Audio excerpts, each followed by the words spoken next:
નમસ્કાર, જીએસ ટીવીમાં આપનું સ્વાગત છે। હું છું ભદ્રેશ। સમાચારો પર નજર કરીએ। મોટાભાગના શાકના વઘારમાં કે વાનગીને મસાલેદાર બનાવવામાં લસણનો ઉપયોગ અચૂક થાય છે, પણ હવે લસણની ખરીદીમાં પણ ખાસ સાવચેતી રાખવાની જરૂર છે।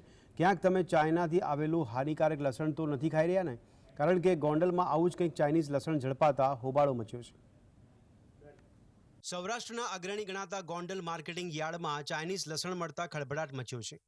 ગોંડલ માર્કેટ યાર્ડમાં 30 કટ્ટા એટલે કે અંદાજિત 600 કિલો ચાઇનીઝ લસણ ઉતારવામાં આવ્યું હતું। વેપારીઓની રજૂઆત બાદ ગોંડલ યાર્ડના સત્તાધીશો અને વેપારીઓએ સાથે મળીને લસણની હરાજીને અટકાવી દીધી હતી। માર્કેટ યાર્ડના સત્તાધીશોએ કેન્દ્ર અને રાજ્ય સરકારને જાણ કરી છે। તપાસમાં સામે આવ્યું કે ઓપરેટરના અલ્તાબ નામના વ્યક્તિ દ્વારા ગોંડલ યાર્ડમાં ચાઇનીઝ લસણ ઉતારવામાં આવ્યું। લસણના જથ્થાને સીઝ કરી વધુ તપાસ હાથ ધરાઈ છે।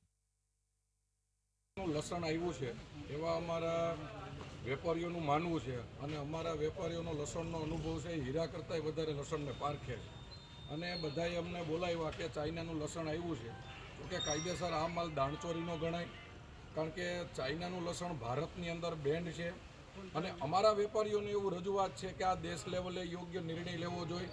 એટલે અમે આ વાત જોઈ સાંભળી અને અમને એવું દેખાય છે કે આની ઉપર કડક કાર્યવાહી થવી જોઈએ। ભારતમાં 2006થી ચાઇનીઝ લસણ પર પ્રતિબંધ મૂકવામાં આવ્યો છે। ચાઇનીઝ લસણમાં ફૂગની સંભાવના વધુ હોય છે, જેમાં જંતુનાશકોનું પ્રમાણ પણ વધુ હોય છે। લસણના સંગ્રહ માટે કીડા મરવાની દવાનો પણ ઉપયોગ કરવામાં આવે છે। તે કાર્સિનોજન અને ઝેરીલું હોય છે। ચાઇનીઝ લસણ હલકી ગુણવત્તાનું હોય છે। લાંબા સમય સુધી તેના ઉપયોગ કરવાથી સ્વાસ્થ્ય પર ગંભીર અસરો જોવા મળે છે। અગાઉ નેપાળ અને બાંગ્લાદેશ થઈને ચાઇનીઝ લસણ આવતું હતું।